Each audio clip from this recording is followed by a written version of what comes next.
and get started. So thank you again for everyone who's on the call, and as more people come on, I'll admit them into the presentation. So my name is Christopher Jammer, and I am the Regional Account Manager here in Austin with Airrosti Rehab Centers, and today we have Dr. Andrew Danielson with us, who is going to talk to you guys about a condition that we see in our clinics pretty often, which is called Technic. For those of you who are unfamiliar with Airrosti, we are a team of healthcare providers that specializes in treating soft tissue injuries. So there could be anything from your head to your toes, as long as there's no broken bone, no fracture within the bone, or what we call a full thickness tear. So just some housekeeping items for the time being throughout the presentation, since this is going to be pretty quick for you guys as well this Wednesday. All of your microphones will be muted so that we can get you the information as quickly, as efficiently as possible. If you have any specific questions that pertain to you, you can send me an email directly at christopher.jammer@airrosti.com, or following this presentation, I will send a follow-up email with all the information that you guys will need and all the things that we will be going over in this presentation. So, and lastly, in your chat function, I've just sent everyone a particular link. Next week, we will actually be doing virtual injury assessments. So if you also have anything specific that you're dealing with, as far as any musculoskeletal pain, any aches or pain that you've been going through, you can register for those injury assessments, and they'll be held on Wednesday, the 24th, for Austin ISD employees, faculty, staff, and dependents. And you can sign up for a particular time in between 11 a.m. to 2 p.m. So without further ado, I'm going to turn it over to Dr. Andrew Danielson to go through the presentation. So hi everybody. I really appreciate you first of all taking the time this afternoon to go through this presentation with me. I found that it's been pretty crucial to a lot of folks in regards to one, a lot of working from home currently, having to be on your laptop maybe in situations that might not be the most ergonomic in regards to the situation, especially for space and size and all these other things that we would really kind of account for within our office building, or as you guys in maybe in your classrooms and so forth. Okay, so in understanding this a little bit more, we'll kind of touch base on a lot of these different things, but kind of certain conditions involved with it. The tools, hopefully, we'll go through a little bit of a demonstration talking about some things we can do to hopefully prevent some of this. And then at the end of this, kind of talk about some basic stuff that we provide here at Airrosti.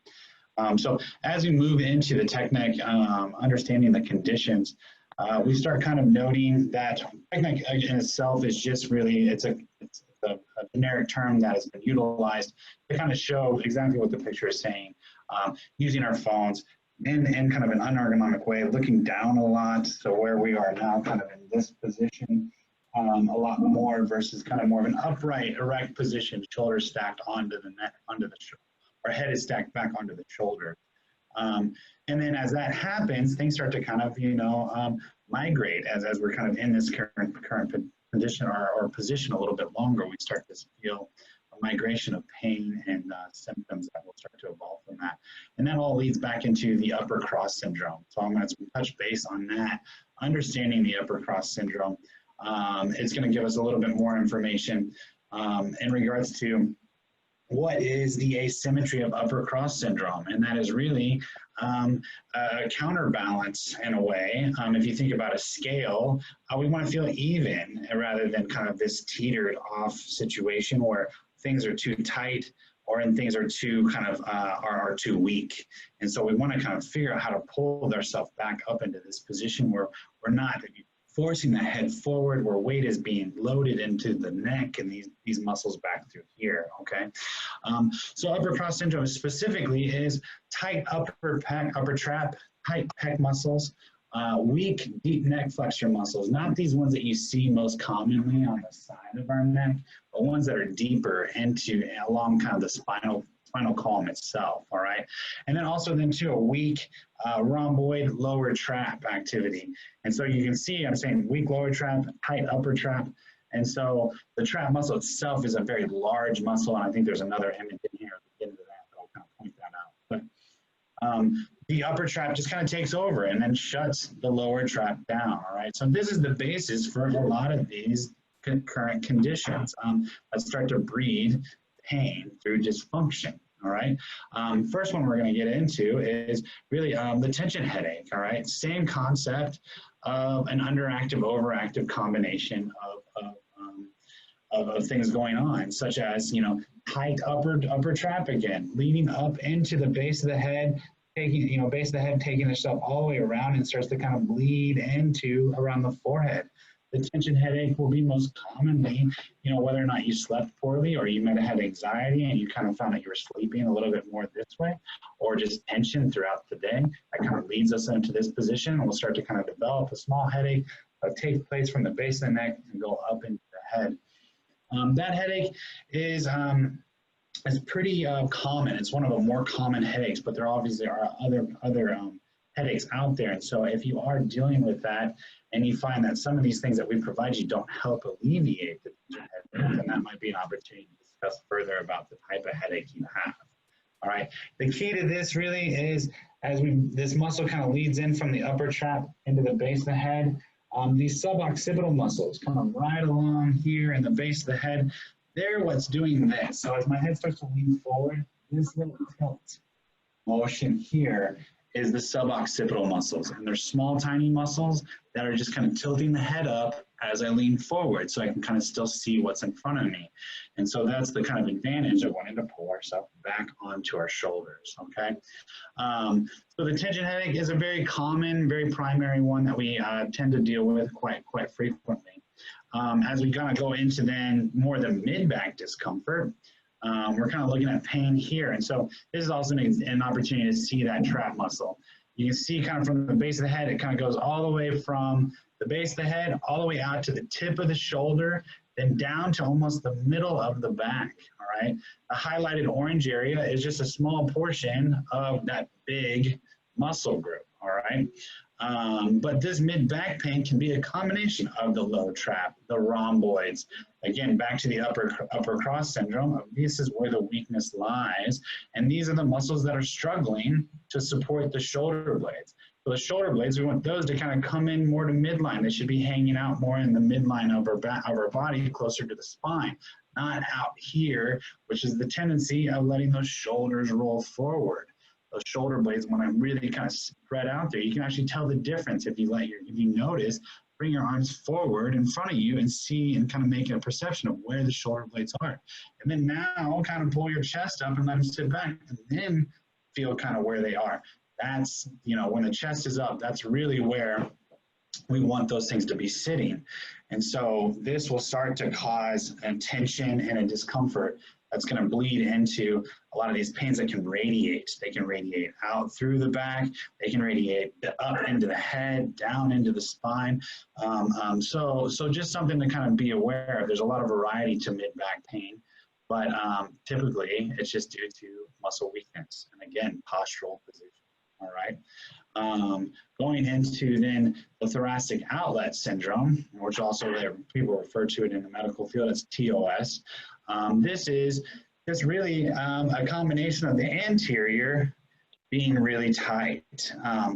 We start noticing, so this is a picture of the rib cage, the front of the rib cage, and you see on the left side of your screen, the bigger muscle, that's your pec major, and then on the left side, or on, I guess, on my right side, you're seeing, you know, the smaller one, which is your pec minor. So you got two pec muscle groups here.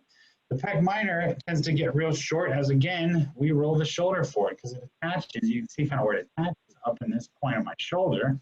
It's going to want to kind of pull that guy forward. Now, if we sleep on our sides and we compress the shoulders forward, which a lot of us do, kind of fold forward, that's actually making that muscle even tighter. So now you're getting 6 to 8 hours of sleep in this position, and then we're staying in this position throughout the day. So now, rather than lengthening that up and opening this up, it's in a shortened space. What that does is it starts to compress on your nerve or vascular system. So if you're one of these people that experiences kind of like a numbness in the hand, and really we're thinking about the whole hand, not just pieces of it, it could be a combination of this, not necessarily carpal tunnel, which it can be mistaken for. So that can happen, or we start just kind of noticing kind of like almost a radiating kind of discomfort down the arm. Things that can kind of be confused for this is, a little bit more neck issues, nerve issues, different things like that. So this one is really important to make certain that a professional is helping you to diagnose this one. All right, especially if you ever start to feel numbness and stuff like that in the hand, it's really important just to get somebody to take a look at that. But this is a big key player, the pec muscle group here. And then also there's another one in the neck, and there's another one right underneath the collarbone, okay?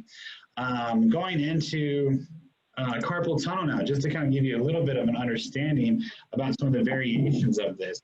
This is more of an entrapment of one specific nerve, your median nerve. And that one can actually happen. You can get an entrapment through here.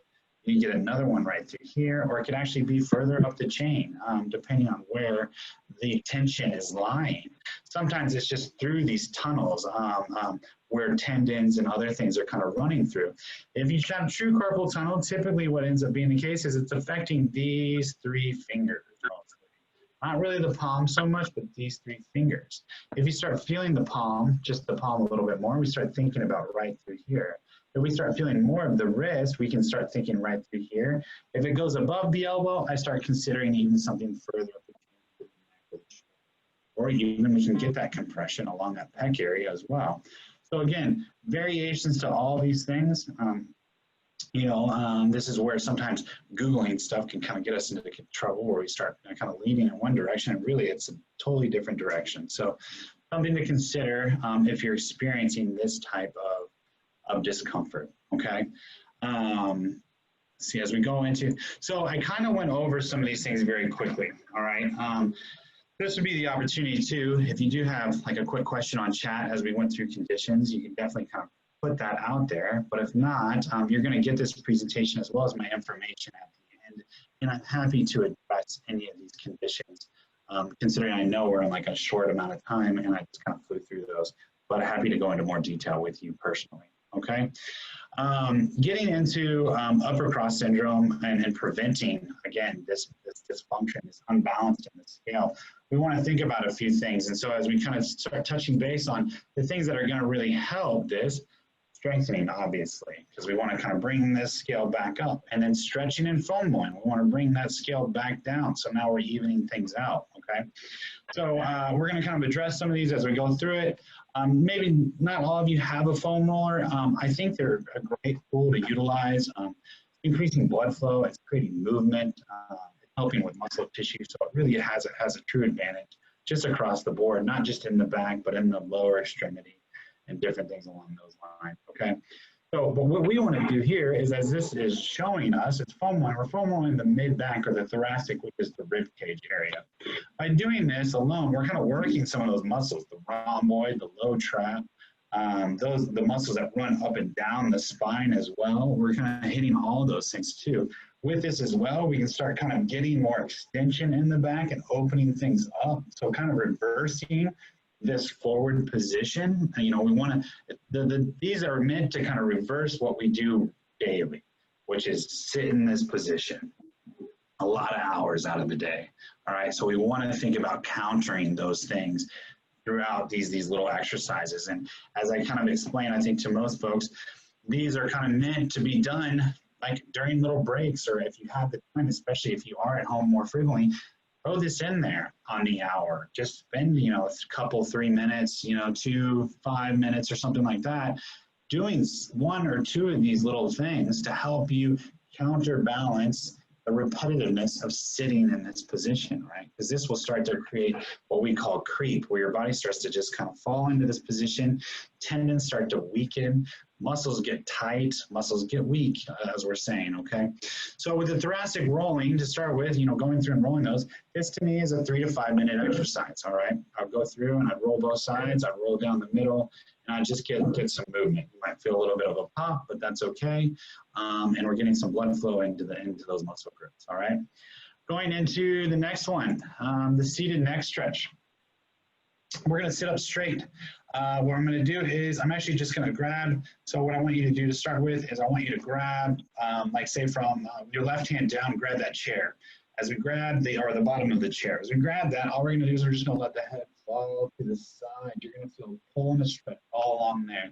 You're going to let that hang out there for about 30 seconds. If you wanted to, you can change the position of your head a little bit, looking up or looking down. I like the variation of this stretch because it gives you kind of an opportunity to hit multiple muscles in a very uncompromised position, all right? 30 seconds per hold. You're not going to pull the head. You're not going to do anything like that. It's just letting the weight of the head do the job, and then we're going to anchor down with the same side hand, all right? So I do that, and then I can kind of go back, anchoring down on my chair, letting the head fall to the other side, and just, again, 30-second holds, 2 to 3 times. And then I don't want you to do this repetitively throughout the day. This is one of those you just do maybe 2 to 3 times a day at max. Overstretching of the neck, I feel like it has a tendency of kind of countering in the fact that your brain is like, wait, why is my head kind of falling to one side so frequently, especially I have some patients who really just want to tug on their head.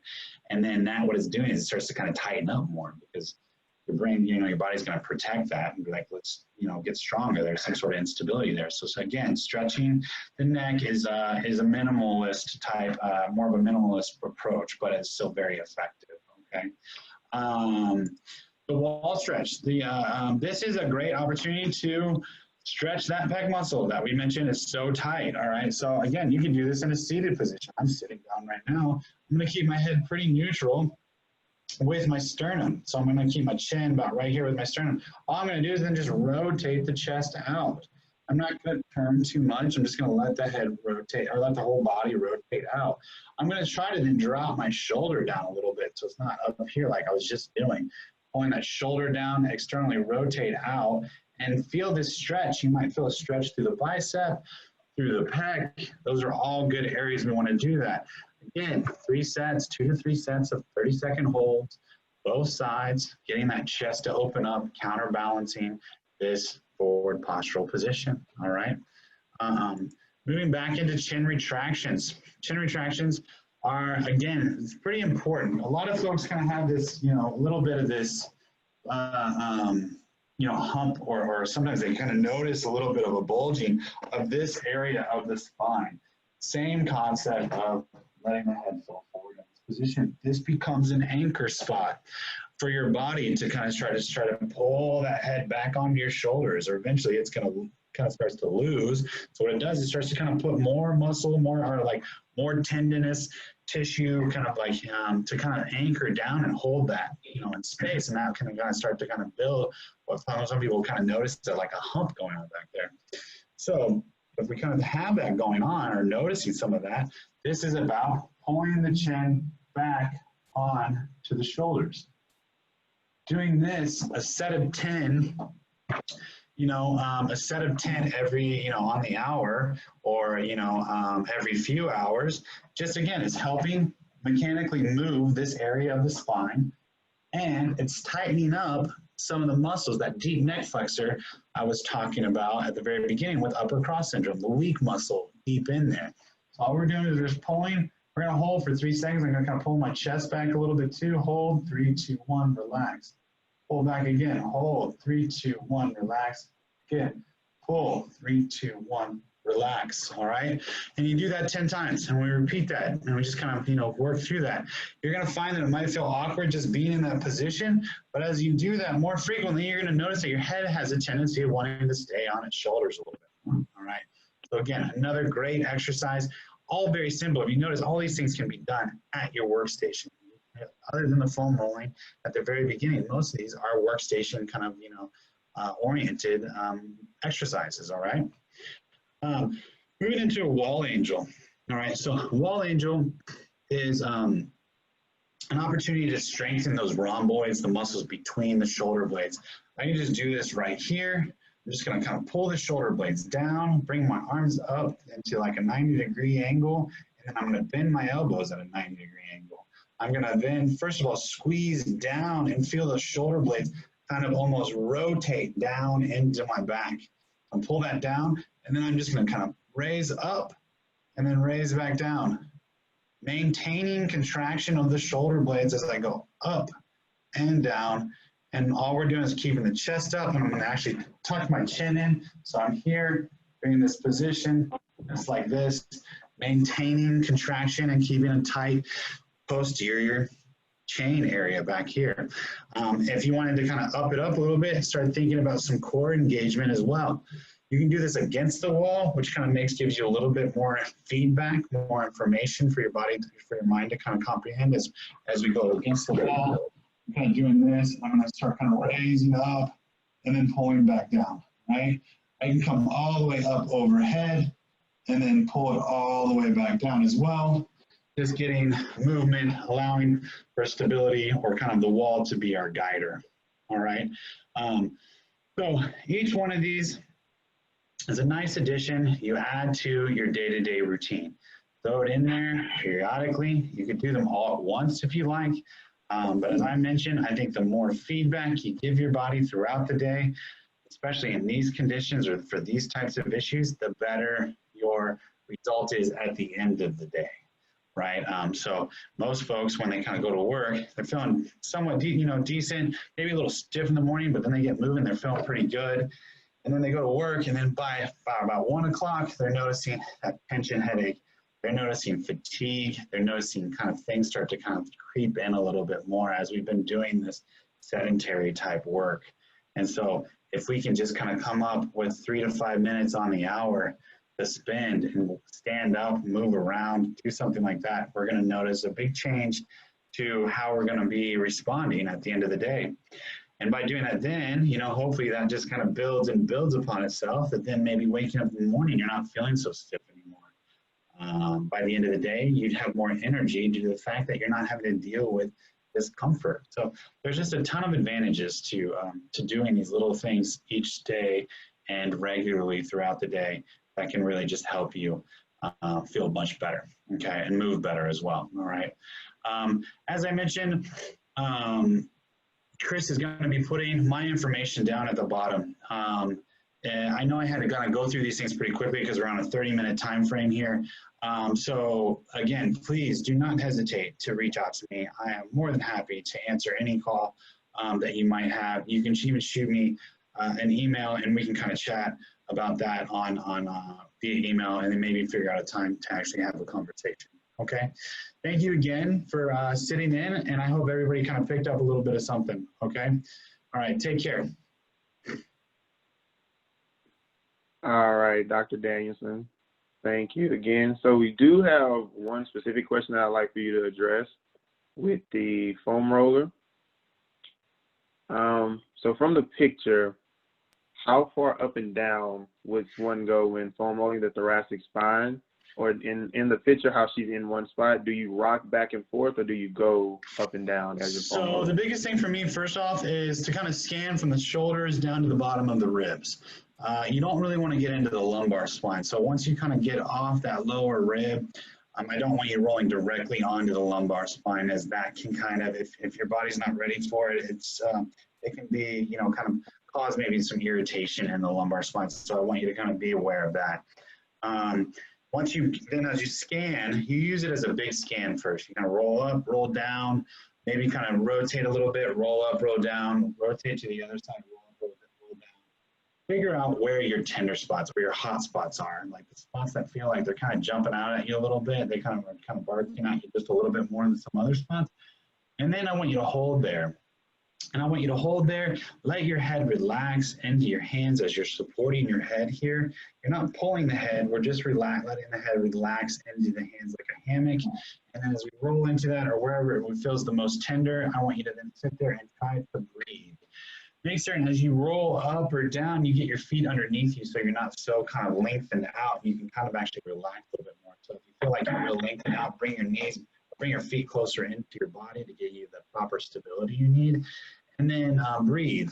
Really focus on breathing. Usually I tell most folks anywhere between 3 to 5 deep breaths, and then you notice some of that kind of that barking, like hot spot noise that we start to get from that spot in our back will start to calm down as soon as you feel like it's kind of turning the volume down a little bit. As that volume starts to turn down, then we notice we've actually made some change to the tissue quality. Tension has been released. We'll notice that as we go back through that, it might be tender again, but we've actually kind of still lengthened that spot out, and hopefully that will get rid of some of the irritation that you were feeling when you're sitting or standing.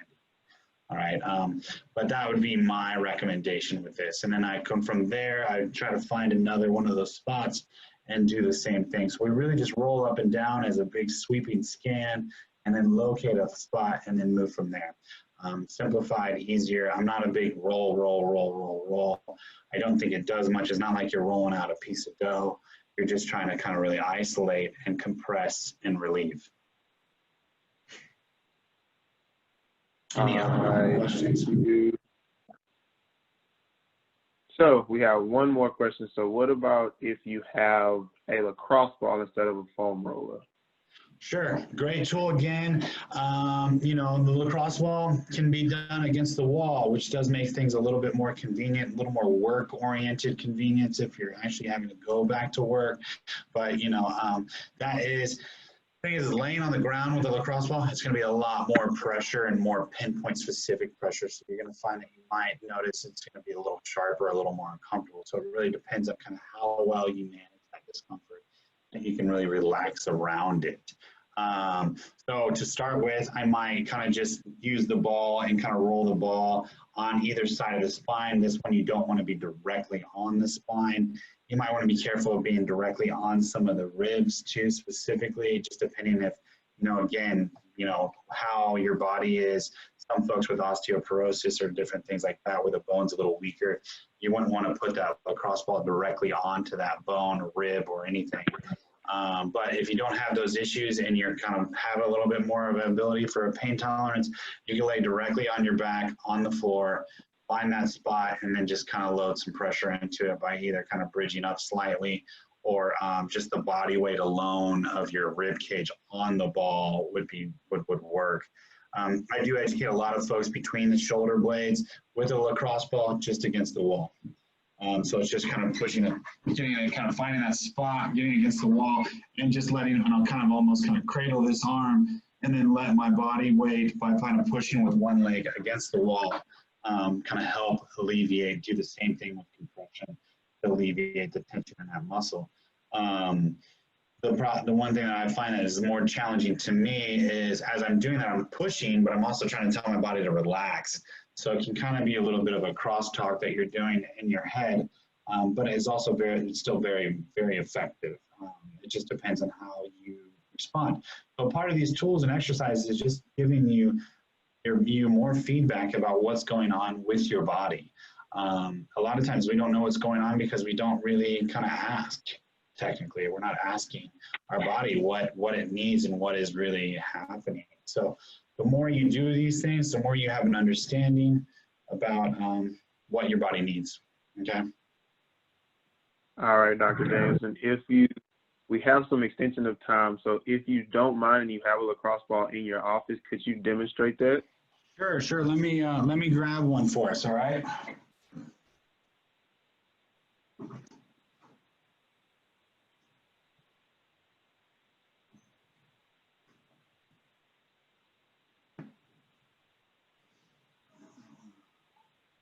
Okay, so for example, lacrosse ball here against the back. I'm just going to take this. This is my lacrosse ball right here. I'm going to find a spot. Sometimes people will put this like in a sock even, or something that gives them a little bit of a leverage. So if they do need to go down, they can. But I'm going to find a spot on the inside of my shoulder blade, and I'm going to kind of find that spot kind of right where the rhomboids are in that picture that was in the slides prior with the orange. Maybe Chris can go to that real quick just so we can kind of get a visual of that the muscle group we're trying to kind of hit right there. Perfect. So that orange area, that's where I'm going to go for. I'm going to avoid the center, the direct spine. I'm going to grab, lower this down just a little bit. I'm going to take that lacrosse ball. I'm going to find that spot. I'm going to hold my arm. This gives me the opportunity to try to let this arm relax. +2, now it's pulling the shoulder blade off my back as I pull it across my body. So I can have a little bit more room to get into there. So now all I'm doing is I'm just going to let my head rest against the wall, and I'm just going to find a spot. So for me, that's a tough one. So I'm just going to kind of let that hang out here. I'm going to focus on my breathing. And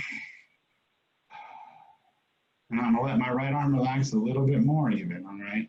As I kind of let that pressure or let that ball kind of sink into that a little bit more. And I'm going to focus through on my breathing again. Deep breaths in, maybe kind of slower on the exhale, pursing the lips a little bit and breathing out, and just really letting that kind of relax.